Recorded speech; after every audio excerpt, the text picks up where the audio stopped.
Okay, so this is my advice to the beginning tinkerer video. Some of you may have watched some of my how to build stuff videos, and I thought people might find it helpful, and how I even got started doing all this stuff. And I'm really only scratching the surface of the stuff I'm into in my YouTube videos, because I just don't have time to make them because of all this stuff that I'm doing.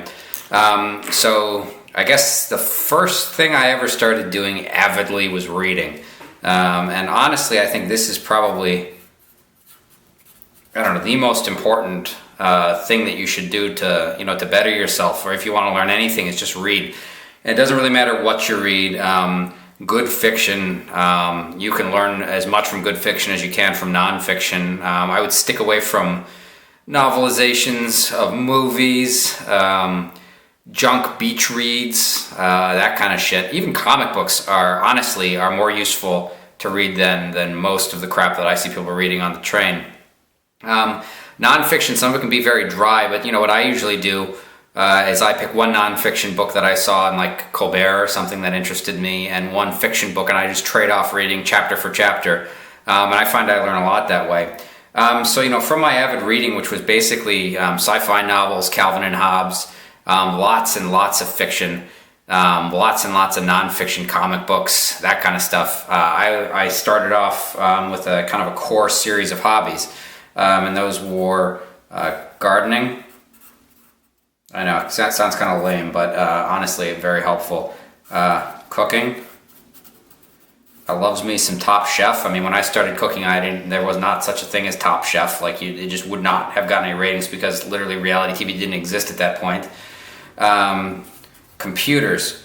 So when I started working with computers, we were talking 286 days. So those computers cost like $2,000, and they couldn't do shit. And they had floppy drives and Windows 3.1, which was honestly better than a lot of the following Windows, but still kind of a piece of crap.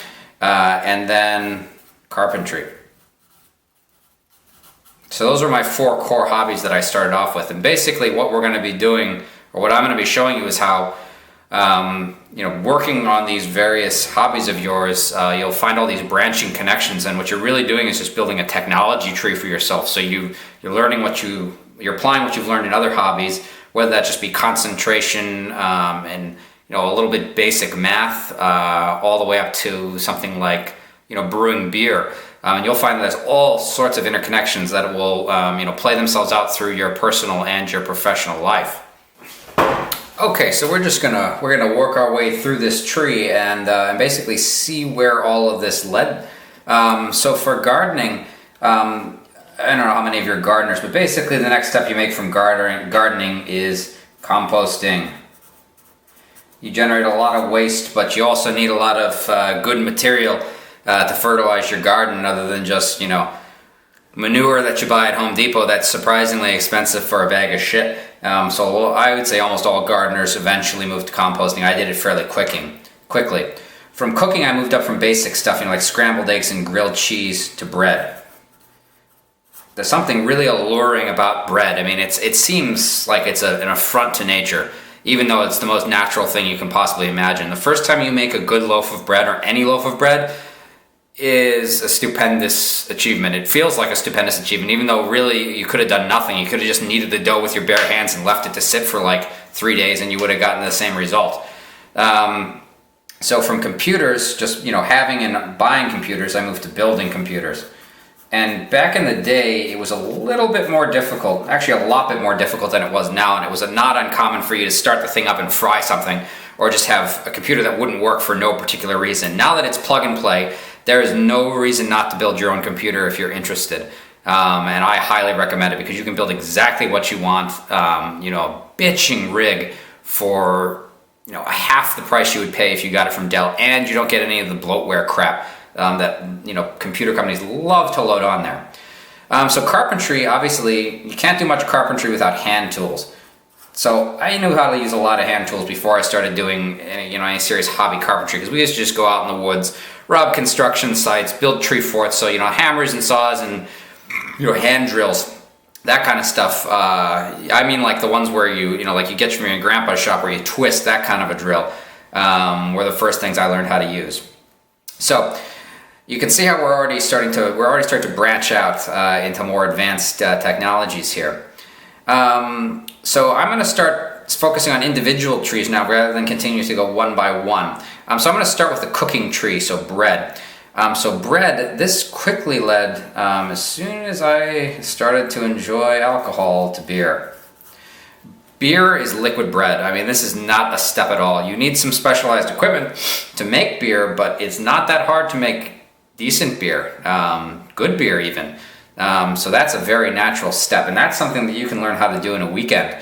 Obviously, I like to read a lot before I start, so I read on the internet and everything, and by the time I'm done researching, I basically know exactly what I'm going to buy and exactly the minimum cost I can get a good setup for. So beer lends itself very easily to wine, which is actually much easier to make than beer. All you need is a plastic bucket, an airlock, and some grape juice basically. Maybe a sachet of yeast, of special wine yeast, but that'll actually go by itself if you just throw some grapes with the skin in there. The yeast that's already on them will get it started, and you'll have some decent wine. Not like great wine, but you'll recognize it as wine when you're drinking it. Mead or honey wine, also very easy to make. Honey is expensive, but the mead you make, at first it will taste like hell. It'll be like bubbly and burny, but when you let it sit and age, I usually do it for up to it's 5 years. It's really hard to let something sit for that long, but the stuff you get is incredible, and you realize why Vikings used to just go nuts on this stuff and go to England and take all the pretty blonde women back to Scandinavia, and then just probably have a lot of sex. I can see why they would do that when they were drunk on mead, because it makes you feel like God. Now sake, this is a hard one to make, much harder than beer.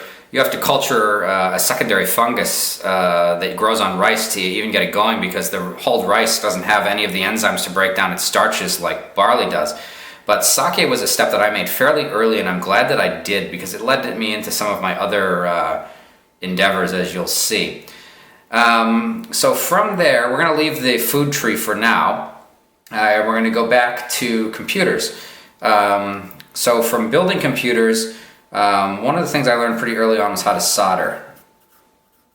So soldering electrical parts to circuit boards. You used to have to do stuff like that. Or if you just wanted to, if you had a rig that you were traveling with, like a gaming rig taken to someone else's basement, and you were just tired of connection shaking loose, you could dab a little bit of solder on one of the connecting pins and the thing would stay stuck there until you melted it off. So that's something I learned fairly early on. After I learned how to solder, I learned you could actually repair monitors.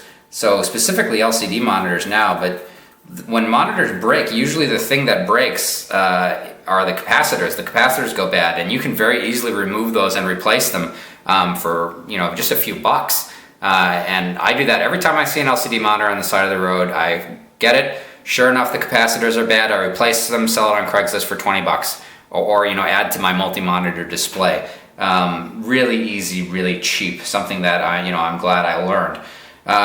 So we'll pause on the computers tree. We're going to go back to the carpentry tree now. So from hand tools, everyone moves to power tools. And really what I'm talking about are handheld power tools. So drills, circular saws, jigsaws, that kind of stuff. And from power tools, you realize really quickly doing carpentry that the most important thing in the world is consistency and being able to make a square cut or make a cut at the exact angle you want. So from handheld power tools, you quickly realize they're inadequate for most serious carpentry. Not to say you can't do some amazing things with them, but when you want to make things consistently, you usually move up to shop tools. So I'm talking about stationary table saws, band saws, drill presses, miter saws, that kind of stuff, which allows you to make very precise, even cuts. And the first thing most people do after they start having shop tools is they start making simple furniture. In my case, I went right from shop tools to resawing. I had a tree fall in the backyard during a lightning storm, and I made a huge log, so I just happened to have bought a bandsaw that came with a resawing blade and a resawing rig. So I started resawing, and then I moved on to simple furniture, which I actually made out of that tree, and turned out pretty good. So we're going to hop back over to the other side of the table now. You can see we're kind of branching out in all directions here. So when I made sake and when I made compost, I realized that it would be really easy to grow a food that I like, but that's expensive, and that's mushrooms, and specifically oyster mushrooms, which are rather expensive but rather delicious. And so a lot of the techniques I learned, especially from beer and sake making, and composting, were highly applicable to making mushrooms, because you have to be very careful with your culture to be sterile, and to make beer you need to also be fairly careful to be sterile. And mushrooms like to grow on compost, so you can kind of see how these all kind of tied together. And I was able to start a project that I wouldn't have even known how to begin because I had done all this other stuff first. And obviously, yes, you can grow other kinds of mushrooms once you know how to do this stuff. I don't recommend it, but you can totally do it, and there's websites devoted to it if you feel like it. So that was that tree tied together nicely. From making sake, I also got interested in cereal mashing. So normally when you mash, you use malted barley to make your beer, but a lot of large breweries, you'll notice, use corn and rice. They call them adjunct grains, or unmalted cereal grains to make their beer. So I thought I had learned how to malt, or how to extract the sugars from an unmalted grain in making sake, so I moved on to cereal mashing. And I found that was actually pretty difficult. The temperature control and deciding what temperature to even start everything at was pretty complicated. So luckily, I was able to get back, from my computer's knowledge, a program to help you mash regular grains to help me brew my beer, reproducibly, and decide what temperature to start everything at. But I was still having difficulty with the cereal mashing. Now, I also happened to be working on VBA programming in Excel. And the reason I was doing this is because I noticed that at work I was doing these repetitive analyses of data that required a lot of individual steps and manual work, but that were very reproducible. And the problem was I couldn't record macros to do them, because the size and of the array and the range would change every single time. So I realized the only way to do this automatically was to write a program that would be able to adjust to the differing sizes and parameters of the data and do it for me. And so I went from doing these analyses that would take 4 hours for me to do 16 sets of data, which is what we usually generate in a week, to 5 minutes. And so what I would do, I spent about 10 hours learning how to do this, and once I had it designed, I would start the analysis and I would go home at like noon. So that learning VBA programming gave me a lot more time for my other hobbies: carpentry, building computers, cooking, gardening. I'm not going to draw the arrows through, but you get the picture. And in addition, it let me write a program for temperature, deciding what temperature to start at in cereal mashing. So all of a sudden I now knew how, through a little bit of research, specifically in trade journals about making beer, how to cereal mash. So another neat little connection. So, one thing, after I learned how to do all this computer-controlled stuff and soldering, like basic software stuff, I realized that where this was all heading was distillation. Now, this is illegal in the United States, so I didn't distill liquor. What I did is I built a still, which is not in and of itself illegal.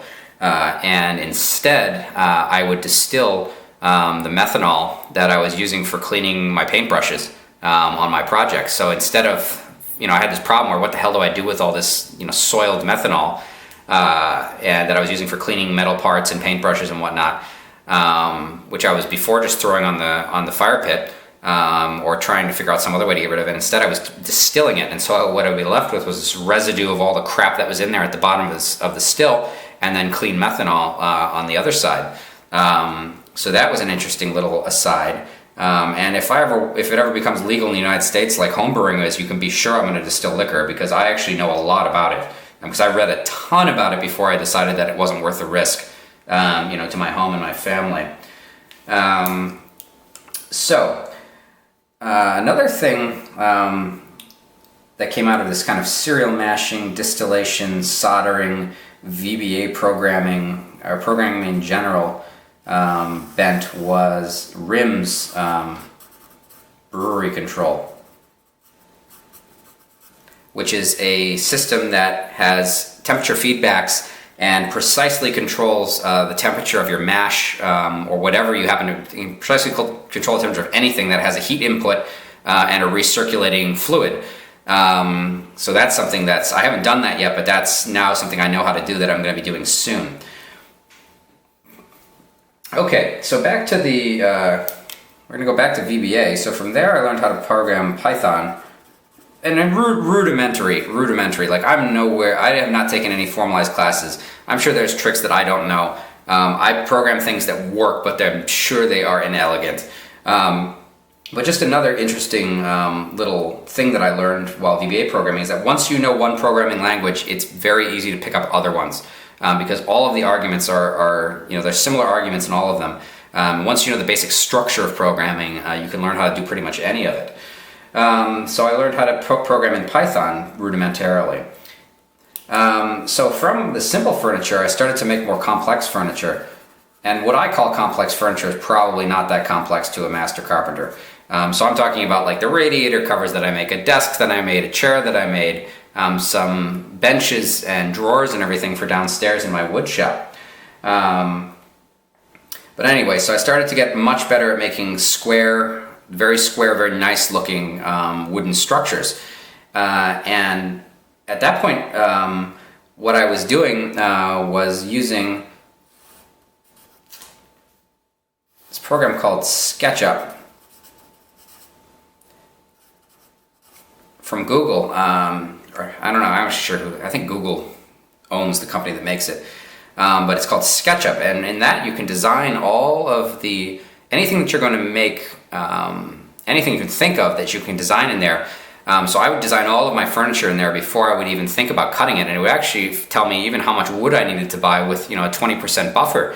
And there are so many projects that if I started without using SketchUp, just from a regular blueprint I drew on paper, that I would have, there would be a major fuck up. And this CAD program allowed me to see that. So once I had gotten really good at using SketchUp and making these, more complex furniture in the wood shop, and I had all the tools to do so, I realized that I could make something that I've wanted to make for a long, long time, which is an actual machine. So, like a machine that works out of wood. And so this is, I think you've all probably really familiar with this if you've been on the internet, CNC. So a computer numerical controlled wood routing device. And this really brought together, almost everything I'd learned up to that point in several of these disciplines. You could say it's just drew it all together, and it's kind of one of my more all-consuming projects. And I also used a monitor that I repaired for the wood computer that I made. So put in that building a computer part here. And so I'm in the process of building this machine now, and I'm actually shocked at how good the first prototype came out. I mean, it actually looks good, and it works so far, the mechanicals. So I'm excited about that. So obviously, what you do after you make a wood routing CNC is you make a metal routing CNC.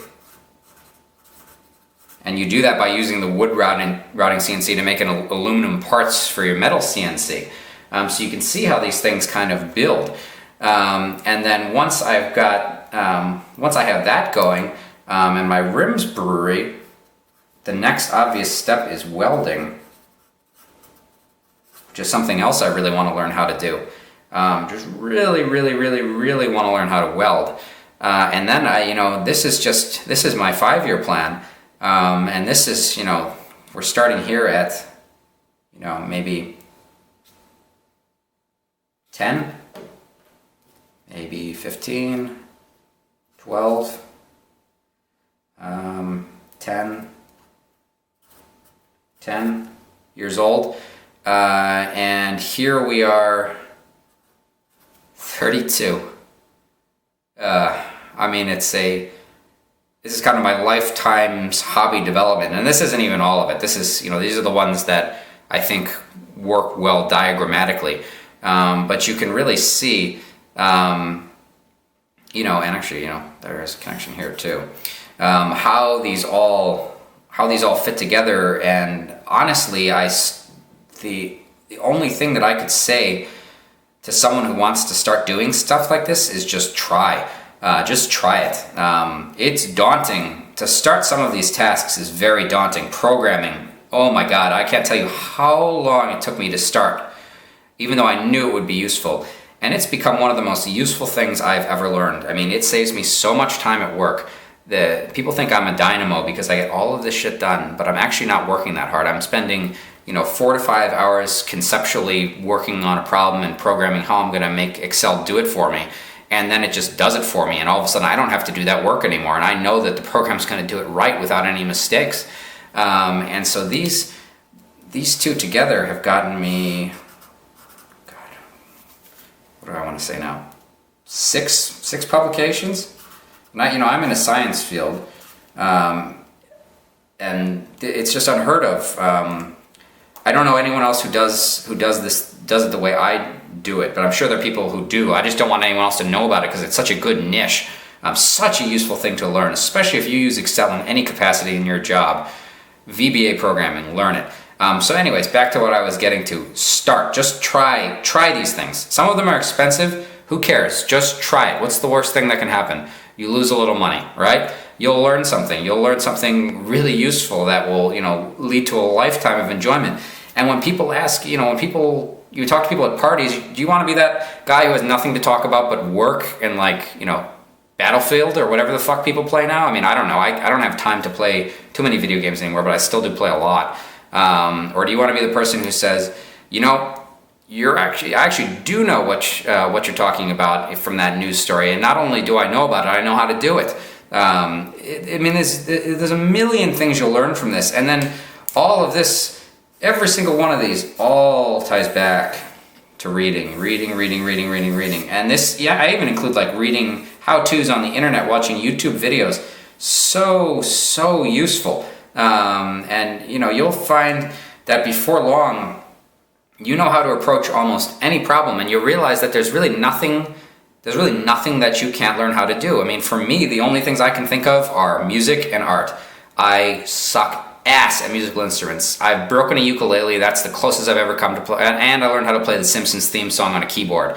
And it was mechanical. I am not a musician, nor am I an artist. I can make geometrical things, squares and circles and that kind of crap. I cannot, for the life of me, draw anything that's realistic, with the exception of wieners. I got really good at that in high school and middle school and elementary school. But anyway, so my advice to the beginning tinkerer: start doing something. Start reading. If you want to do something, read about it. When you're done reading about it, do it. Just go out and do it. If you want to learn how to brew beer, buy a 5-gallon plaster bucket at Home Depot, get some malt extract from a brew shop, get some yeast in an airlock, and do it. You'll be surprised at the results, and you will learn a lot while you're doing it. My other advice: do a prototype. If you're going to make something complicated, prototype it. Make a simple version of it first, and make a version of all of the moving parts, or all the modules if you're programming, before you start committing to this huge, gigantic time commitment. Don't be afraid to fail. You're going to fail a lot when you start doing this stuff. But eventually you'll get to the point where, like I said, you will encounter a problem you want to solve, and you will know exactly how to solve it. Even though you might not have before. And don't let the daunting, don't be daunted by the initial learning curve, because it's always going to be steep. Even for really smart people, like I was saying, even super smart people have a steep learning curve for learning pretty much any new thing. So don't be afraid. Don't be afraid to get going. And if you fail, good. You learned a lesson. Give it a rest, for a week. Sleep on it. Try it again. You'll be better at it. So my advice to the beginning tinkerer: read. And if you hate reading, too bad. Do a little reading anyways, and then try it. Just try it. If you're a hands-on person, just start trying things. You'll learn these tricks while you're going along that are stuff that they will teach you in, like a beginning carpentry school, like that they teach to apprentice carpenters or something. And you'll think you're a genius for figuring it out, and then realize that it's like the oldest trick in the book. But it's all a valuable learning experience. So get started, do something, play a little less video games, maybe watch a little less porn, and you'll be happy with yourself when you're done. So thanks for watching this video. Hope it was helpful.